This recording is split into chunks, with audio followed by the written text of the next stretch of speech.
અર્જુન પ્રતિજ્ઞાબદ્ધ બન્યા છે. ભગવાનને લઈને 5 દીકરાઓના હત્યારાને પકડવા જાય. ભગવાને માર્ગમાં કહ્યું કે તારા ગુરુના દીકરાનું આ કૃત્ય છે. અશ્વત્થામાને પકડવા જાય છે. અશ્વત્થામાએ બ્રહ્માસ્ત્ર ચડાવ્યું. અર્જુન આખા શરીરમાં આગથી બળતો હતો. ભગવાન પાસે આવી અને પરમાત્માને પ્રાર્થના કરે છે, કૃષ્ણ કૃષ્ણ મહાબાહો ભક્તાનાં અભયં કર ત્વમેકો દહ્યમાનાનાં અપવર્ગો સંશ્રુતે. કૃષ્ણ કૃષ્ણ મહાબાહો.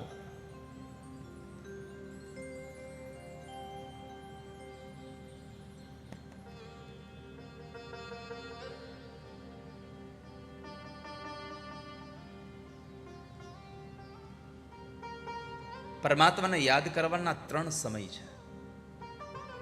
એક દુઃખમાં ભગવાનને યાદ કરાય, એક સુખમાં ભગવાનને યાદ કરાય, અને એક સુખ દુઃખ બેયમાં ભગવાનને યાદ કરાય એક સાથે. દુઃખમાં કોઈએ ભગવાનને યાદ કર્યા હોય તો અર્જુને યાદ કર્યા છે. સુખમાં યાદ કર્યા હોય તો માં કુંતા યાદ કર્યા છે. સુખ અને દુઃખ બેય સ્થિતિ હતી અને એમાં જો કોઈને યાદ કર્યા હોય તો દાદા ભીષ્મ યાદ કર્યા છે.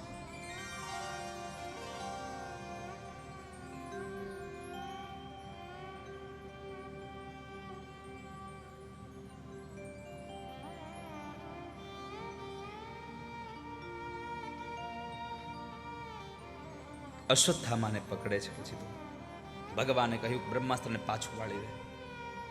અર્જુને બ્રહ્માસ્ત્રને પાછું વાળી અશ્વત્થામાને કેદ કરી પશુ સમાન દોરડાથી બાંધી અને એને રથની પાછળ લઈ અને ઢસડતા ઢસડતા લઈ જાય છે.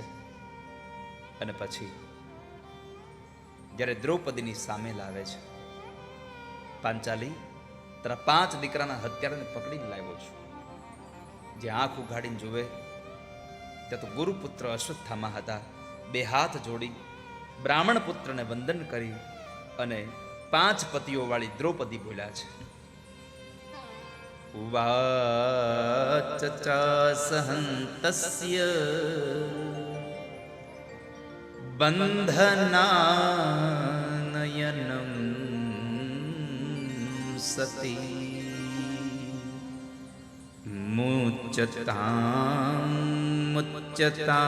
મુચ્યતામેશ બ્રાહ્મણો નિતરાં ગુરુ. આ કોને પકડી આવ્યા છો? આપણા છોકરાને પડોશીના કોઈ બેને આમ હાથ પકડીને થોડોક જણજણાવ્યો હોય અને એ બેન આપણી હામાં આવે તો છોકરાએ આવીને ફરિયાદ કરી હોય કે મને પાડોશીના બેને મને આમ કીધું ને તેમ કીધું, તો પછી છોકરાની માં પડોશીને શું કહે? સમજો છો ને તમે? તો તમે કલ્પના કરો, આપણા છોકરાને ખાલી કોઈ ઊંચા અવાજે કોઈ ખીજાયું હોય તો આપણે એની ધૂળ કાઢી નાખીએ. અહીંયા 5 દીકરાઓને મારી નાખનારા અશ્વત્થામાને જોયા અને જોયું કહ્યું બ્રાહ્મણ પુત્ર છે. 2 હાથ જોડીને પ્રણામ કર્યા, પગે લાગુ તમને. ઉવાચ સહંતસ્ય બંધના નયનમ સતી. અને જે સંબોધન કર્યું છે દ્રૌપદીજીએ બોલ્યા છે, આ કોને પકડી એવા તમે? આ તારા 5 દીકરાનો હત્યારો છે. અર્જુન કહે છે તું એને પગે લાગે છે? દ્રૌપદી કહ્યું હું મારા દીકરાના હત્યારાને પગે નથી લાગતી, તો હું બ્રાહ્મણને પગે લાગુ છું. નિતરામ ગુરુ. બ્રાહ્મણો નિતરામ ગુરુ, હું એને પગે લાગુ છું. બીજું, આ તમારા ગુરુનો દીકરો છે એટલે પગે લાગુ છું. અને એના કરતા સૌથી મોટી વાત કરી, સયેશ ભગવાન દ્રોણ પ્રજારૂપેણ વર્તતે. સયેશ ભગવાન દ્રોણ.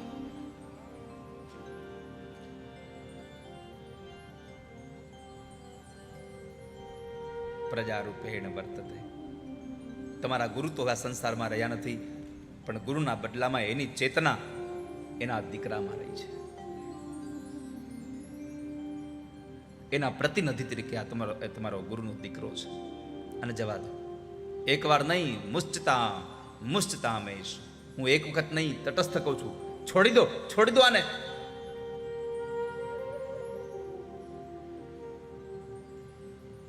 બ્રાહ્મણને મારશું, બ્રહ્મ હત્યાના અધિકારી બનશું.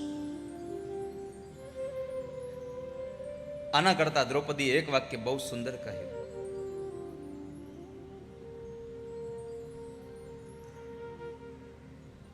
કે તમે આને મારી નાખશો તો મારા 5 દીકરાઓ સજીવન થશે?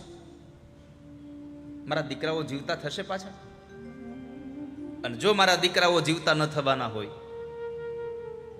તો આ એક માને તમે રડતી બંધ નથી કરી શકતા, તો બીજી માને રડાવવાના પ્રયત્ન શું કામ કરો? મારો દિદસ્ય જનની ગૌતમી પતિ દેવતા. ગુરુની પત્ની તો રડે છે, વૃદ્ધાવસ્થાની લાકડી છે, અને તમે આને મારી નાખશો તો સહારો કોણ? મારા 5 દીકરા મરી ગયા તો હું નિરાધાર નથી, મારા 5 પતિ હજી જીવે છે, અને તમે આને મારી નાખશો તો ગુરુ પત્ની કોના આધારે જીવન જીવશે? જવા દો આને, ન મારશો. અર્જુને ભગવાન કૃષ્ણ સામે જોઈને પૂછ્યું, પ્રભુ આને મરાય? હવે આને મરાય? ભગવાને કીધું, ન મરાય. બ્રહ્મ બંધુર ન હંતવ્ય, બ્રહ્મ બંધુર ન હંતવ્ય. બ્રાહ્મણ છે એટલે મરાય નહીં, પણ આતતાયી હોય તો એને છોડાય નહીં.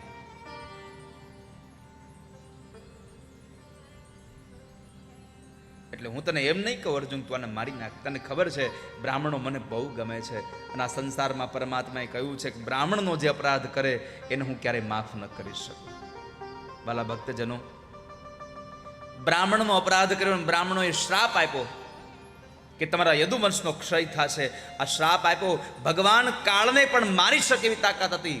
કાળ પણ જેનાથી ડરે એટલી તાકાત જેનામાં હતી, એ જ ભગવાન કૃષ્ણએ એવી માયા રચાવી કે યાદવો અંદરો અંદર ઝઘડી પડ્યા, અને અંતે ભગવાને યાદવોનો નાશ કર્યો. કૃષ્ણ પોતે ગયા. ભગવાન કહે છે હું બધું સહન કરી શકું, બ્રાહ્મણોનો અપરાધ સહન ન કરી શકું. બ્રાહ્મણો મને બહુ પ્રિય છે. બ્રહ્મ ભોજન કરાવો ને ત્યારે ભગવાન બહુ રાજી થાય છે, ઠાકોરજી રાજી બહુ થાય છે. પરમાત્માને ગમે છે બ્રાહ્મણો. જ્ઞાતિથી બ્રાહ્મણ જેટલો ગમે છે એના કરતા વિશેષ ભગવાનને કર્મથી બ્રાહ્મણ વધારે ગમે છે.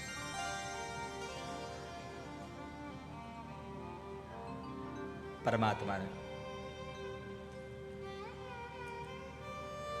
અર્જુનને કેટલું જ કહ્યું કે મને ગમતું કરી દે, અને એ અર્જુને ભગવાનની ઈચ્છાને સમજી ગયા. એટલે એમણે અશ્વત્થામાના કપાળમાંથી જે મણિ હતો એ મણિ ઉતારી લઈ, માથાના વાળ ઉતારી લીધા, અને એને અપમાનિત કરીને મૂકી દે છે, છોડી દે છે. આ સંસારમાં મૃત્યુનો દંડ એટલે ખાલી જીવથી મારી નાખવા એ જ મૃત્યુ દંડ નથી. કોઈ આબરૂદાર માણસ, જેની પ્રતિષ્ઠા છે, જેનો સંસારમાં કંઈક આમ માન સન્માન છે, એવા માણસોને અપમાનિત કરી દો એ પણ મૃત્યુદંડ છે.